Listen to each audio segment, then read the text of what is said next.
For instance, you know, in the Sharon's initial statement, she says, as far as description, he was short, husky, and dark.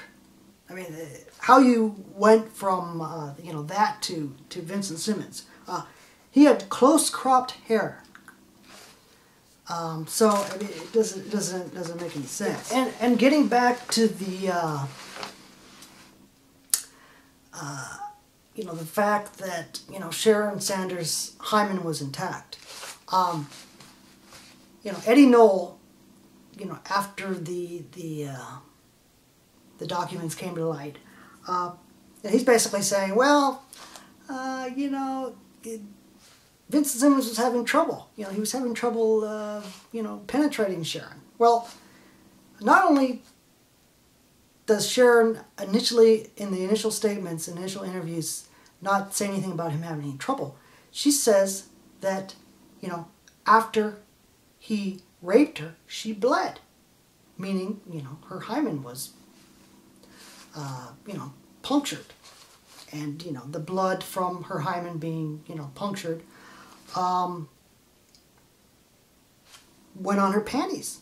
So, I mean, there's this disconnect between, you know, what she says and, you know, what actually happened. And it's interesting, if you look at the medical exam report, Sharon Sanders, when she first goes in to see the medical examiner, she doesn't mention anything about him having any trouble. You know, after the medical examiner, you know, tries to examine her vaginally, he can't even insert one finger into her vagina. It's so, because, you know, because of the hymen, it's just, he can't even put one finger in there. So, and supposedly, you know, Vincent Simmons had, you know, raped her for half an hour, and she bled, and, you know, it was on her panties, and, you know, her grandmother washed the panties the next day, and I guess the blood, you know, miraculously, it was washed out of her panties. What is, as far as the shooting of Vincent Simmons, very strange series of events that occurs. Robert Laborde, the arresting officer, who, by the way, didn't testify in the trial. In fact, there were no police officers that had anything to do with the case testified in the trial. There was one police officer that testified, basically refuting the alibi witnesses, saying that, you know, well, what you're talking about, you know, as far as this event that, you know, Vincent Simmons was involved in, he was involved in this fight, etc. That happened on a different day, you know, blah, blah, blah. But anyway, Robert Laborde, who arrested Vincent Simmons and, you know, wrote 2 police reports, which we'll put on screen, says that, you know, after the, you know, after the witnesses gave their statements and did their interviews, that he thought it was Vincent Simmons. So, which, you know, we basically shown there's no way that you can go from, you know, what the witnesses said to, you know, Vincent Simmons as far as description. But anyway, aside from that fact, he says that he arrested Vincent Simmons, picked him up, and as Vincent Simmons is exiting the police car, they're at the courthouse, he says, Robert Laborde says that, you know, Vincent Simmons is clutching a knife. And he says, I'm not going to take this rap. I'm not going to take it. You know, I'll, after I find out, you know, what I'm being charged with, then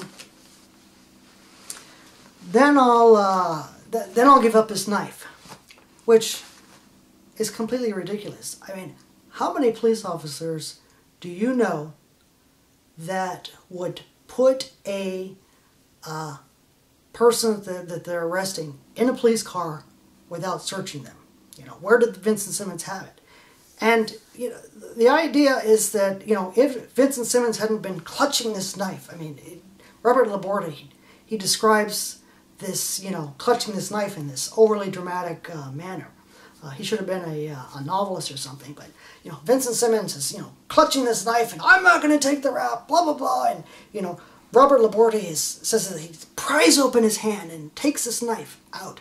I mean, so supposedly, if, you know, Vincent Simmons hadn't been, you know, clutching this knife as he's exiting the police car, then they would never have, you know, found the knife. He would have gone into the courthouse, and he would have been charged with the crime, or, you know, taken to a lineup without them ever searching him. It doesn't make any sense. So I mean, obviously it was made up. But so anyway, Robert Laborde describes that, you know, Vincent, in his police report, that Vincent Simmons is taken into the lineup, and he's given a number 4, and, you know, they're lined up, which the lineup is kind of strange because there's one white guy in the lineup. You know, why is there a white guy in the lineup? It doesn't make any sense, you know. And Karen Sanders and Sharon Sanders and Keith Laborde are, you know, behind the two-way glass, and, you know, they pick out the you know, they pick out number 4. Oh, number 4 is the one, and so they start processing Vincent Simmons. Well, you know, while they're fingerprinting him, taking his picture, etc., supposedly Vincent Simmons, you know, grabs one of the police officers' guns, you know, waving it around. I'm not going to take this rap. And, you know, Robert Laborde, the hero, you know, tells the police officer, you know, the other deputy sheriff, you know, get out of the way, get out of the way. I'm gonna, because, you know, supposedly, you know, the police officer that had the deputy sheriff whose gun was taken, you know, supposedly he's in between Robert Laborde and Vincent Simmons. So he says, get out of the way, and, you know, Robert Laborde, you know, shoots Vincent Simmons, according to the police report, in the shoulder. And here's the problem. There's 2 police reports, and we'll put the 2 police reports on screen. One of the police reports says that Robert Laborde heard a scuffle and looked up, and Vincent Simmons had the gun in his hand. The other police report says that he saw Vincent Simmons pull the gun out of the holster. So, I mean, there's this contradiction. Number 2, Robert Laborde says, "Oh, I shot him in the shoulder." You know, basically, hey, I didn't try to kill him. I wanted him to drop the gun and everything, you know, everybody to be fine, and shot him in the chest. Says that he shot him in the shoulder, but if you look at the emergency room and hospital report, shot him in the chest. And that's another problem. You know, Vincent Simmons recovering from a gunshot wound. A couple months later goes to trial, and, you know, the trial lasts a day and a half. In fact, you know, we'll put it on the screen. On the second day of the trial, the judge says, "Hey, you know, we got other cases, so come on, let's hurry this along." You know, guy's going to prison for you know, possibly 100 years. And it's a 2-day trial, day and a half.